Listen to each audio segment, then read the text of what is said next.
our Friday. Now, women, as we know, have often been underrepresented in sciences, but now Harvard College Observatory is making sure their history comes alive in a really cool way, too, that's involving kids. And Pamela, you are here to talk all about it. I love it. I'm so excited I was invited to tag along here. The Science Club for Girls made the trek to the Center for Astrophysics as they learn about women in space history. My job and the way that I approach it is to connect as many people, to bring their voices to our history, their lenses, and to uncover the things that resonate with them. Tom Burns is the curator of these glass plates, the largest collection in the world. Images from the late 1800s, stars, planets, galaxies, taken from the Great Refractor. In collaboration with the Smithsonian, Harvard is proud to uncover some once hidden history in space exploration.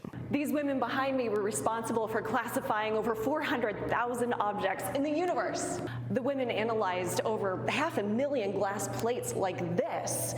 What's dark is light, and what's light is dark on here. Plus, you can see all of their notes. The expanding universe, unlocking time, tracking movement. Many discoveries are written on the plates. One I'd like to talk about is the first ever image of a black hole, which I consider to be one of the greatest technological achievements of the human race. An inspiration to all future scientists like Benicia. I am a computer science major. My plan is to become a web developer, specifically at NASA, because I want to combine my love of creating applications with my love of space. While the club also explores anything STEM related throughout the year, this 2-week rocketry program expands the curriculum for select 6th through 8th grade applicants. As they go through the program, they really learn about the concepts and fundamentals behind science and STEM, as well as the applications to their everyday world.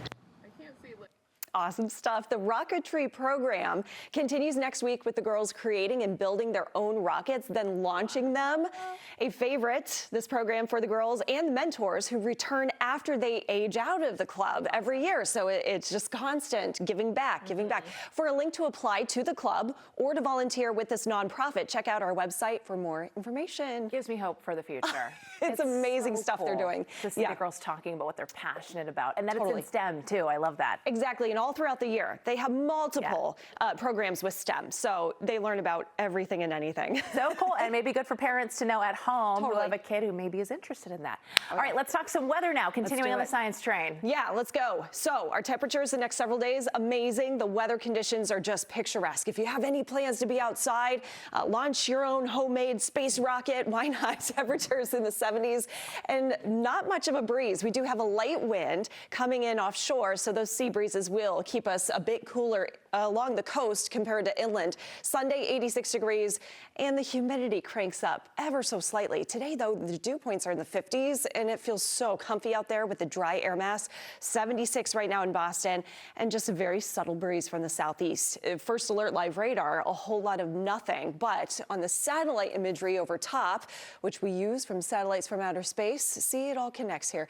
We do see some thin and high-level clouds that are rolling by northern parts of New England. That feature representative of a bit of a short wave, and that short wave will bring us some isolated pop-up storms across the mountains and lakes region of northern New England, but not for us here at the beaches, so you can rest easy. You can let your guard down. No pop-up storms heading your way anywhere across Cape Cod beaches or along the coast of the islands, the South Shore.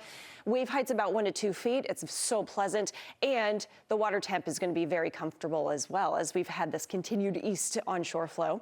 New England waters offshore weather. How about this? High tide occurring right now. So we're going to that low tide later today. Small craft advisory is non-existent for the next several days. I don't expect anything to affect much of our offshore weather, so boating conditions are good this weekend too. High temps today, we soar into the 70s at the coast, 80s inland, and if we briefly hit 80 degrees at the coast, then we fall back into the 70s for the rest of the night.